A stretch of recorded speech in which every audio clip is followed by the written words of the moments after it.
On July 1, 2015, 32-year-old Kate Steinle died at a hospital 2 hours after being shot in the back of the head by illegal immigrant Juan Francisco Lopez-Sanchez, also known as Jose Ines Garcia Zarate.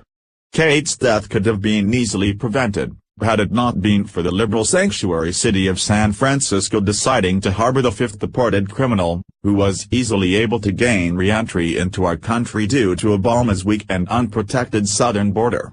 Steinle's death caused a national debate on immigration policy, and for the past 2 years, we had hoped and waited for justice to finally be served, only to realize we live a world where illegals can now shoot Americans in broad daylight and get away with it. The judge presiding over the case handed down the shocking verdict where he let Zarate walk out of the courtroom a free man, proving once again that liberals in our country place more value on the life of an illegal felon murderer over the life of American victims. President Trump was furious over the verdict, and took to Twitter to vent about the travesty of justice and how we need to build the wall. But unfortunately for Zarate, getting sent back to Mexico by ICE agents could soon be the least of his worries. President Trump just stepped in following this travesty of justice, and has decided to make the illegal immigrant pay for his crimes, as a retaliation for the non-guilty verdict that was just handed down. Now breaking reports confirm that Trump is making his move, deploying members of the DOJ to bring federal charges against Jose Ines Garcia Zarate as a pushback to the non-guilty verdict.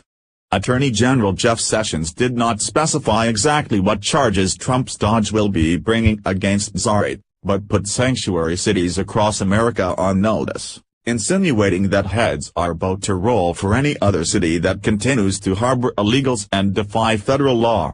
Sessions stated, "When jurisdictions choose to return criminal aliens to the streets rather than turning them over to federal immigration authorities, they put the public's safety at risk."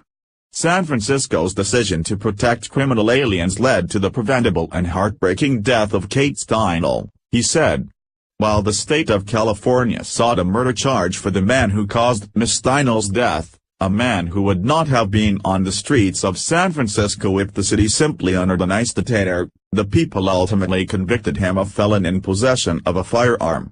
Sessions then said that Trump and the DOJ are not playing games at this point, and will continue to ensure that all jurisdictions place the safety and security of their communities above the convenience of criminal aliens.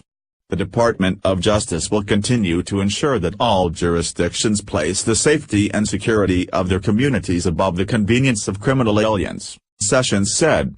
"I urge the leaders of the nation's communities to reflect on the outcome of this case and consider carefully the harm they are doing to their citizens by refusing to cooperate with federal law enforcement officers.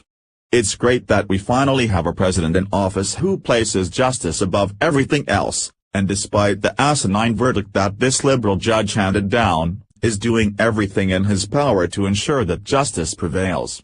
You can be sure that the news of Trump's DOJ pressing charges will infuriate liberals, who continue to value the lives of illegal American murdering criminals over the lives of the senseless victims who continue to pay dearly for the insubordination of these sanctuary cities." H.T. Breitbart, Fox News.